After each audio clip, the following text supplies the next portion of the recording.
오늘 함께 나누실 말씀은 이사야 30장 15절에서 21절까지의 말씀 보도록 하겠습니다.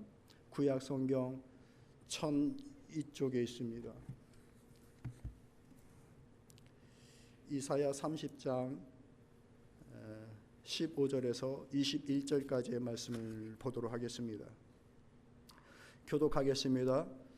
주 여호와 이스라엘의 거룩하시니가 이같이 말씀하시되 너희가 돌이켜 조용히 있어야 할 구원을 얻을 것이요 잠잠하고 신뢰하여야 힘을 얻을 것이거늘 너희가 원하지 아니하고 이르기를 아니라 우리가 말 타고 도망하리라 하였으므로 너희가 도망할 것이요 또 이르기를 우리가 빠른 짐승을 타리라 하였으므로 너희는 쫓는 자들이 빠르리니 한 사람이 꾸짖은즉 1000사람이 도망하겠고 5이 꾸짖은즉 너희가 다 도망하고 너희 남은 자는 겨우 산꼭대기에 깃대 같겠고 산마루 위에 기치 같으리라 하셨느니라. 그러나 여호와께서 기다리시나니 이는 너희에게 은혜를 베풀려 하심이요 일어나시리니 이는 너희를 긍휼히 여기려 하심이라. 대저 여호와는 정의의 하나님이시라. 그를 기다리는 자마다 복이 있도다. 시온에 거주하며 예루살렘에 거주하는 백성아 너는 다시 통곡하지 아니할 것이라. 그가 내 부르짖는 소리로 말미암아 내게 은혜를 베푸시되 그가 들으실 때에 내게 응답하시리라. 주께서 너에게 환난의 떡과 고생의 물을 주시나 내 스승은 다시 숨기지 아니하시리니 내 눈이 내 스승을 볼 것이며 같이 너희가 오른쪽으로 치우치든지 왼쪽으로 치우치든지 내 뒤에서 말소리가 내 귀에 들려 이르기를 이것이 바른 길이니 너희는 이리로 가라 할 것이며. 아멘. 평안하셨습니까?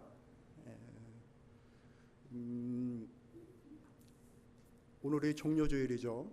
그러니까 오늘부터 이제 고난주간이 시작되어지는 건데 고난주간이 끝나고 난 이후에 우리가 이제 부활주일을 맞이하게 되잖아요. 어느 때보다 저에게 있어서는 이 부활주일이 아주 생생하고 생동감 있는 부활주일을 맞이하게 될 것 같아요. 왜냐하면 지난 한 2주 동안 많이 좀 안 좋아, 컨디션이 안 좋았는데 이러려고 고난주간 이렇게 보내라고 하시는 건가 하는 그런 마음이 들고 찬양하면서 말씀 전하면서 중간중간 음이 이탈되어지고 닭소리가 나는 듯한 그런 소리가 들린다 하더라도 이것이 나보고 회개하라고 하시는 베드로에게 들렸던 닭소리와 같구나 그 심정으로 이해하시고 말씀에 잘 경청할 수 있기를 부탁을 드립니다. 어떻게 우리 주를 내 삶에 모실까? 여러분 주님과 동행하십니까? 하루하루 예수님이 여러분의 인생 가운데 있다고 스스로 이렇게 자문하면 아멘 나는 하나님과 예수님과 동행하며 살아가는 사람입니다. 이 고백을 할 수 있습니까? 우리가 그렇게 고백할 수 있다고 한다면 하나님의 참 기쁨이 되는 믿음의 삶을 사는 거예요. 우리가 자녀들을 보면서 한없이 사랑스럽고 기쁠 때가 있고 또 한없이 안타까울 때가 있는데 우리의 마음에 늘 하나님이 나와 동행하십니다. 나는 주님과 동행합니다. 열매가 있던 없던 나는 주님과 동행하는 주의 백성이요 주의 자녀입니다. 그 마음으로 살아간다고 한다면 그 자녀가 그 성도가 하나님 보시기에 한없이 사랑스러운 존재인 거예요.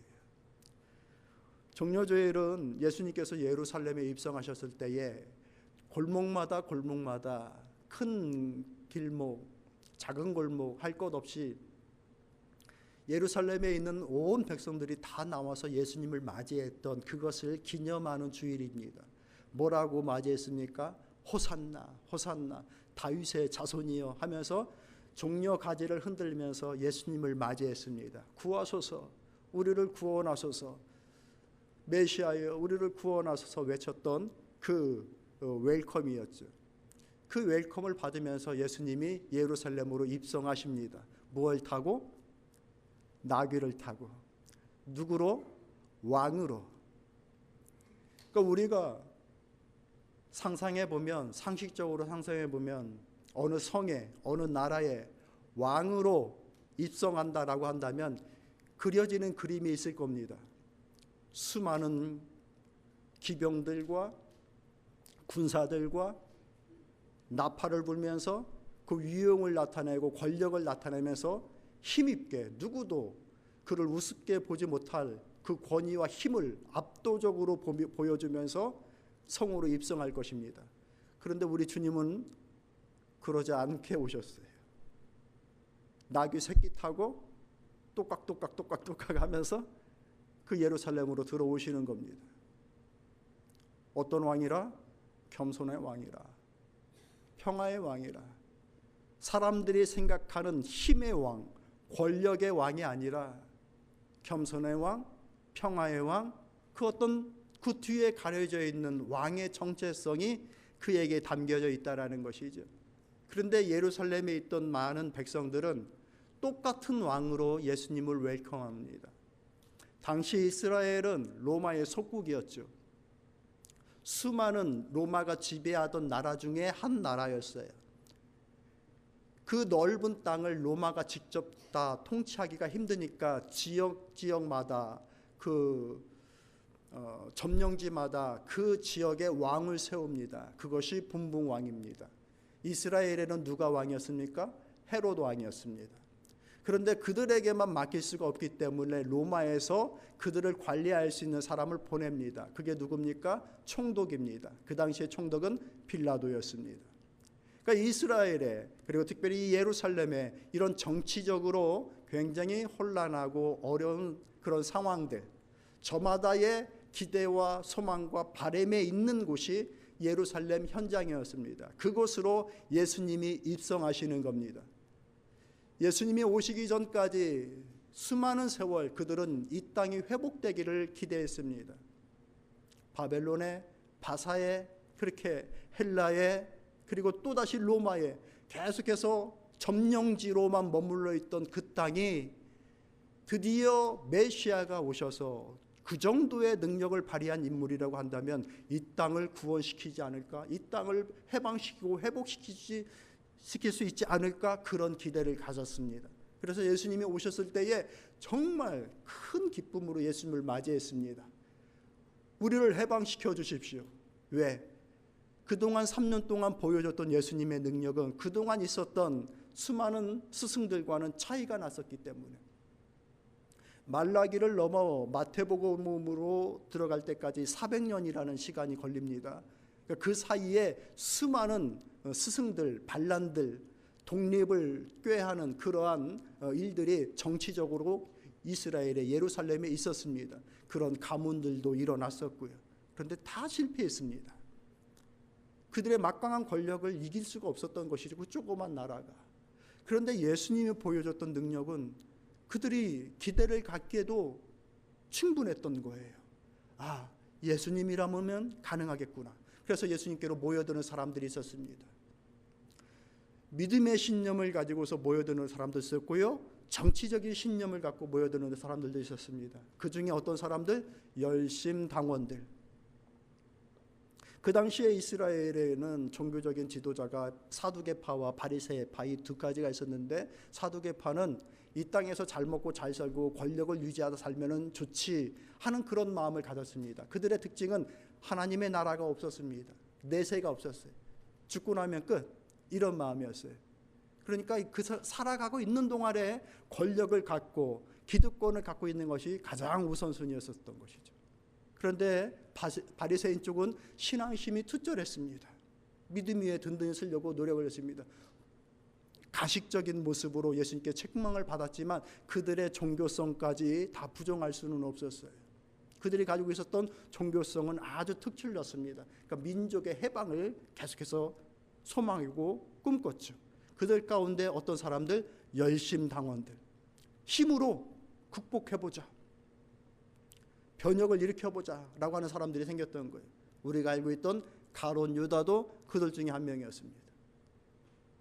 믿음으로, 신앙으로 주 앞에 섰던 것이 아니라 이분의 능력이라면, 이 스승의 능력이라고 한다면 로마에서 해방받을 수 있겠구나, 그 마음으로 예수님께 왔었던 것이죠. 그런데 마지막까지 예수님이 보여주셨던 모습은 내가 곧 죽을 것이다 라는 거예요.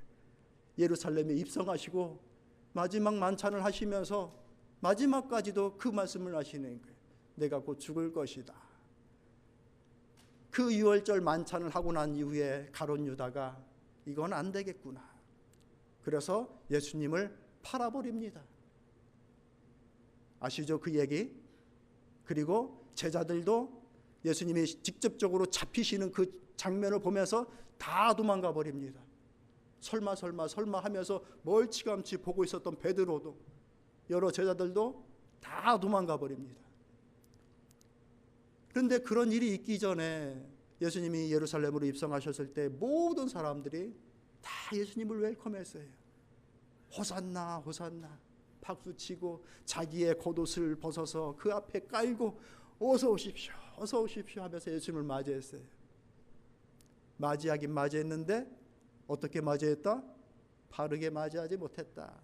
옳게 맞이하지 못했다. 말씀을 시작하면서 제가 여러분께 질문을 드렸어요. 예수님이 여러분과 함께 하십니까? 여러분은 예수님을 여러분의 인생에 맞이하셨습니까? 우리 각자의 기대를 가지고서 예수님을 우리의 삶에 맞이하고 모셨을 수 있을 겁니다. 그런데 그것이 하나님 보시기에 옳은 모습으로 맞이하고 있는가, 그러지 않은가는 길게 걸리지도 않았어요. 불과 며칠 후에 그를 십자가에 못 박으라, 그를 십자가에 못 박으라, 똑같은 사람들의 외침이었어요. 우리는 주님을 바로 맞이할 수 있는, 바로 모실 수 있는 그 믿음의 삶을 살아가기를 진심으로 소망합니다. 오늘 이사야서 30장의 말씀은 그 혼란한 시대에 하나님께서 이스라엘 백성들에게 요구하시면서 시대가 급변하고 풍정등화와 같은 그 상황이지만 너희들의 구원이 어디에 있는지를, 여호와를 섬기는 그 마음에 있어서 하나님을 너희 인생에 어떻게 모셔야 될지를 30장 전체에서 얘기해 주고 있어요. 이 말씀을 비교하면서 우리가 종료주의를 보내면서 예수님을 내 인생에 어떻게 맞이하고 살았으면 좋을까, 이 내용을 함께 교훈 받기를 원합니다. 마음을 여시고 내가 참으로 주님을 내 인생에 어떻게 모시고 살아가는지를 살펴보면서 바르게 모실 수 있는 기회로 삼을 수 있기를 바랍니다.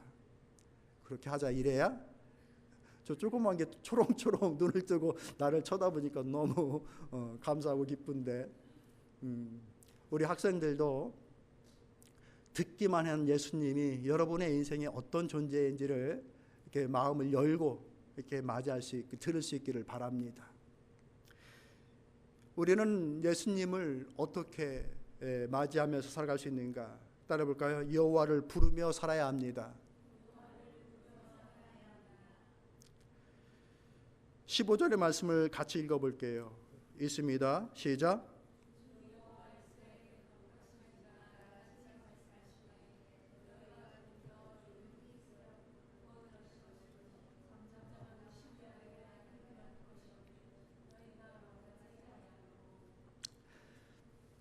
너희가 돌이켜 조용히 있어야 구원을 얻을 것이요 잠잠하고 신뢰하여야 힘을 얻을 것이거늘 너희가 원하지 아니하고 있다라고 얘기하고 있는 거예요.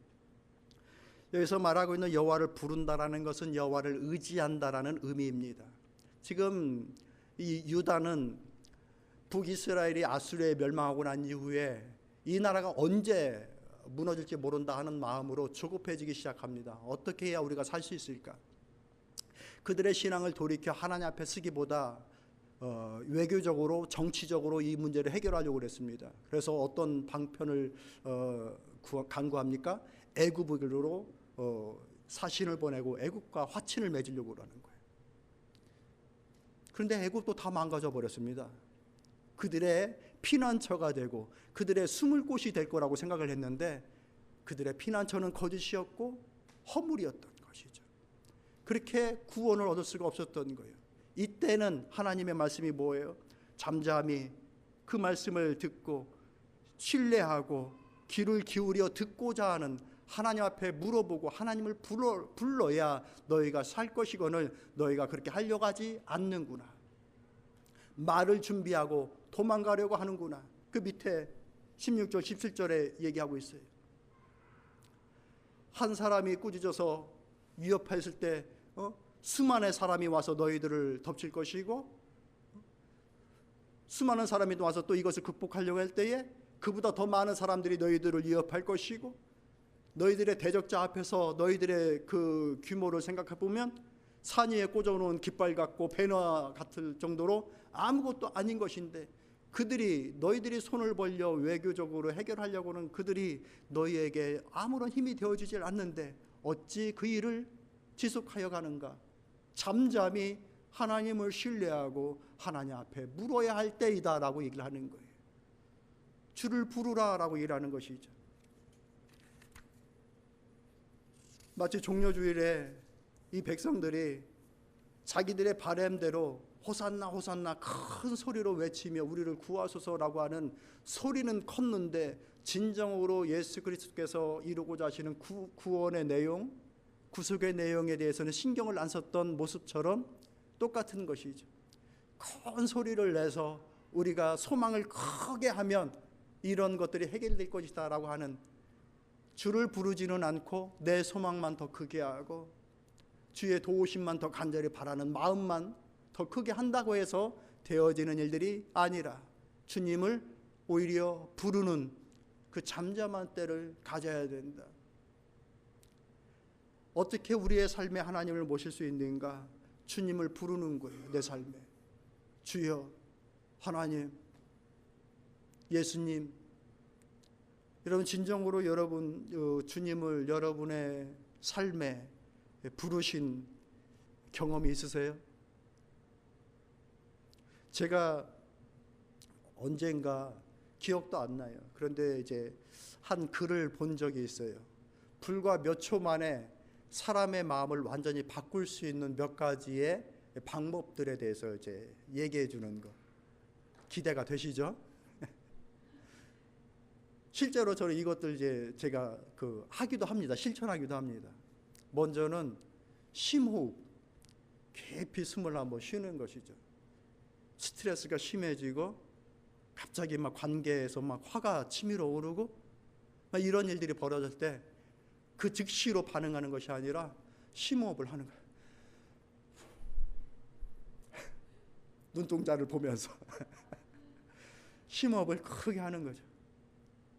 효과가 있습니다. 실제로. 두 번째, 미소를 띄워보는 거예요. 짜증이 확 올라오고 누군가에게 화가 막 올라오고 극심하게 스트레스가 차는데 싹 웃는 거죠. 근데 정말 거짓말처럼 효과가 있어요, 여러분. 그러니까 저는 이거 실천을 합니다. 누군가하고 뭐 문제가 생기고 막 할 때 이렇게 한번 해보는 거예요. 그럼 금세 좀 마음이 바뀌어요. 근데 상황이 안 바뀌니까 금세 또 돌아오긴 하지만 그래도 바뀌어요. 그래서 어떤 일을 시작할 때든지 어떤 상황이 있어서 의도적으로 내가 먼저 미소를 띠고 시작해야지 하는 그런 경우들이 참 많습니다. 그런데 한 가지 더 저는 여러분에게 제안하고 싶은 게 있는 거예요. 뭡니까?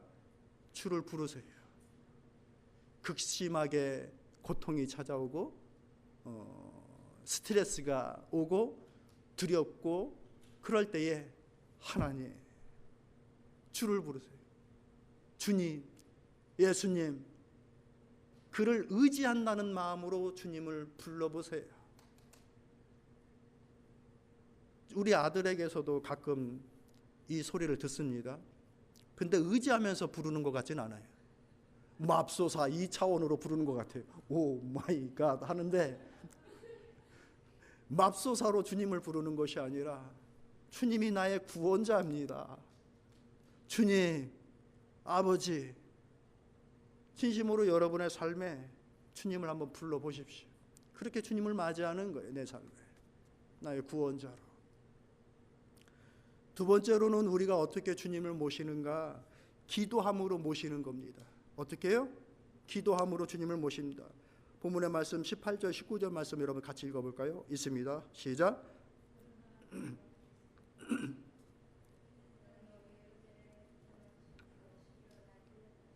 큰 소리를 읽어보세요. 18절부터 시작. 그러나 여호와께서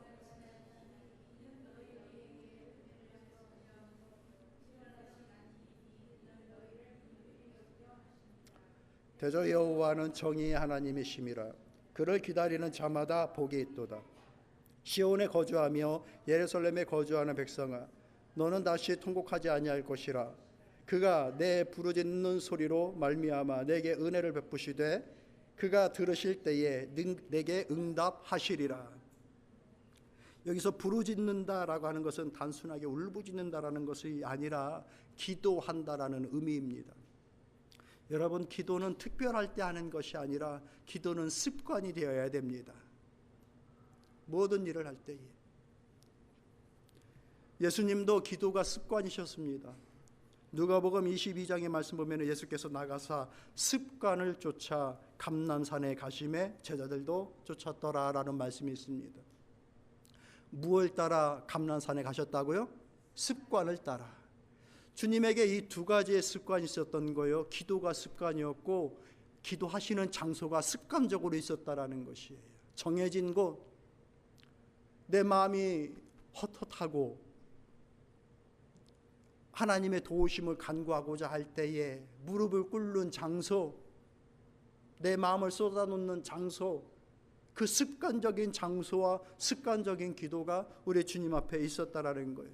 그런데 이스라엘 백성들에게, 예루살렘 백성들에게 그것이 없었어요. 누가복음 19장 말씀 보면 이렇게 말씀하셔요. 예수님께서 예루살렘에서 입성하시면서 말씀하십니다. 너도 오늘 평화에 관한 일을 알았더라면 좋을 뻔하였거니와 라면서 그들의 상태에 대해서 근심하십니다.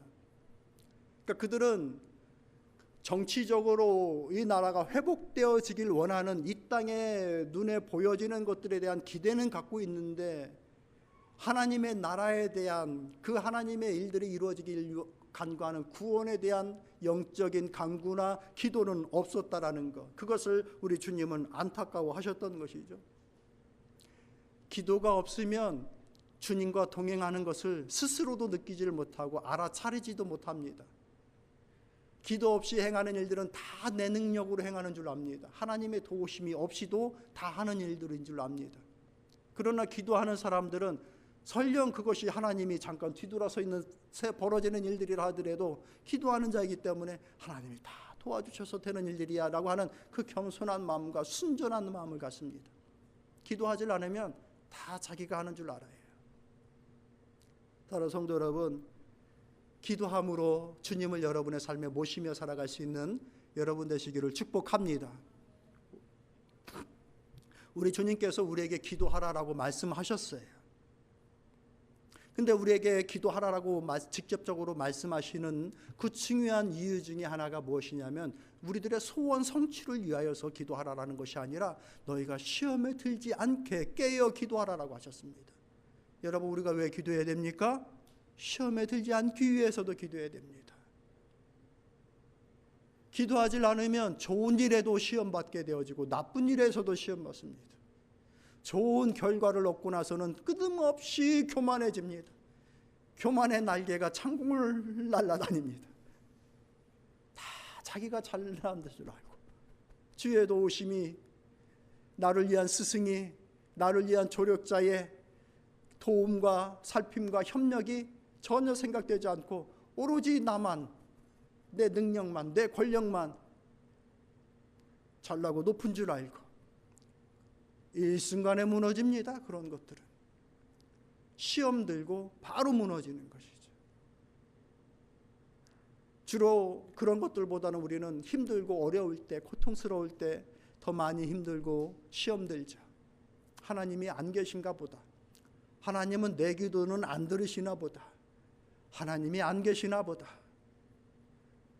예배를, 믿음을, 말씀을 듣는 것이 무슨 의미가 있냐 라고 하는 것들은 다 그 힘든 일들과 관련되어져 있죠. 사실 많이 주의 도우심이 내가 필요한 그 적당한 때에 오질 않으니까. 여러분, 우리 시험 들면 넘어집니다. 우리는 연약하고 그렇게 부족한 존재들입니다. 그래서 우리 주님께서 말씀하시는 거예요. 시험에 들지 않게 깨어서 기도해라. 십자가를 앞에 두고 주님께서 제자들의, 자고 있는 제자들에게 말씀하셨던 거예요. 나는 고 십자가에 달려 이제 죽게 되어진 그것 때문에 내가 내 마음에 죽을 지경이고 힘들고 어려운데 너는 나와 함께 이 한 시간도 같이 기도하지 못하느냐? 깨어서 기도해라. 나를 위해서? 아니요. 시험에 들지 않기 위해서. 너희들 다 그러다가 다 시험 든다. 시험 들었어요? 안 들었어요? 다 도망갔어요. 다.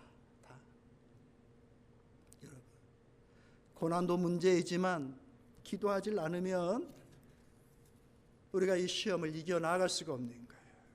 그러니 기도를 습관하시길 바랍니다.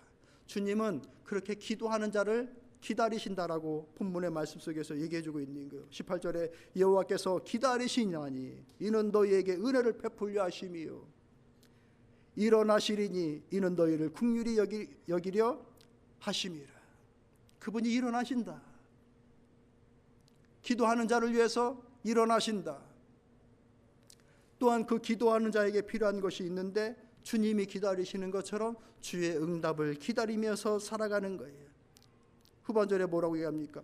여호와는 정의의 하나님이시라. 그를 기다리는 자마다 복이 있도다. 기도하고 기다리는 자가 복된 자예요.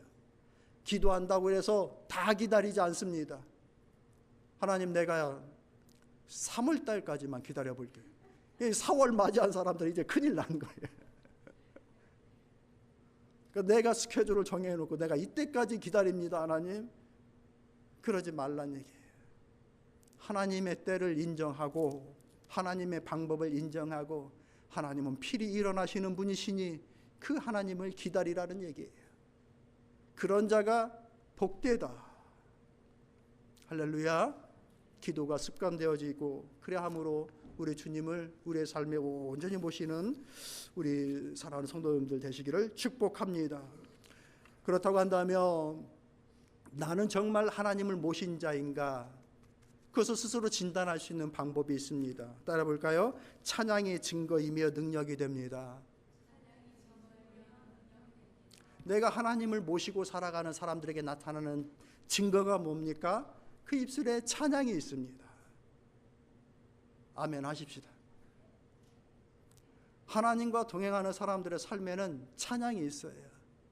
그 입술에 찬양이 있어요. 여기서 호산나 호산나 하면서 입술로 다 찬양을 하고 주님을 맞이했죠. 다 자기 기대를 갖고서 했던 거예요. 이 나라를 완전히 독립시키겠지 하면서. 근데 정말로 그를 구원의 주로, 창조의 주로 이렇게 진심으로 그 마음으로 찬양하는 데까지 가는 것이 더 중요했던 것이죠.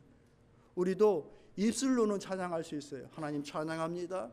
예배를 시작하면서도 우리가 찬양을 하잖아요. 처음에 교회 나왔던 친구 중에 한 명은 예배 때 이렇게 찬양을 하는 거 듣더니 찬양 끝나고 나서 박수를 치더라고요. 감동되어져서 영광 돌린다고 박수를 친 게 아니라 목사님 노래 잘했습니다라고 박수. 그거는 그렇게 그 찬양 잘했다고 박수하라고 찬양이 아니라 우리가 깊이 그렇게 우리의 온 마음을 다해서 예배 자리로 우리의 온 마음을 끄집어내고 주님 앞에 내려오며 전심으로 하나님을 찬양하자라고 하면서 찬양을 드리는 것이잖아요.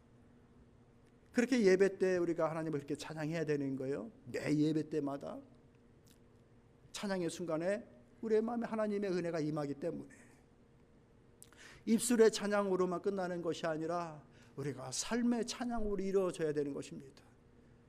관계 속에서, 사역 속에서, 내 주어진 사명 속에서 하나님을 향한 찬양이 이루어져야 되는 거예요.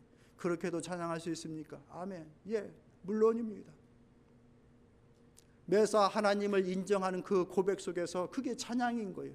곡조만이 찬양이 아니라 하나님을 향한 고백과 인정이 다 찬양이에요.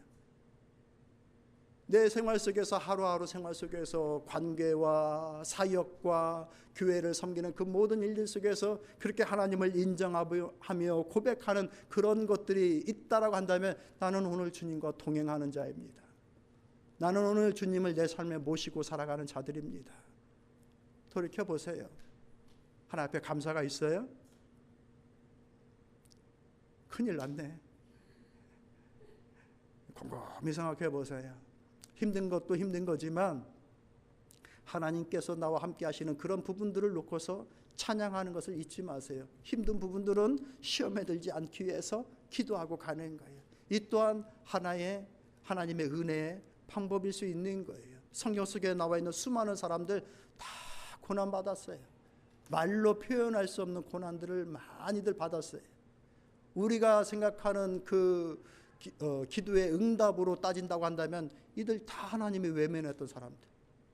근데 하나님의 뜻은 거기에 있지 않았던 것들이죠.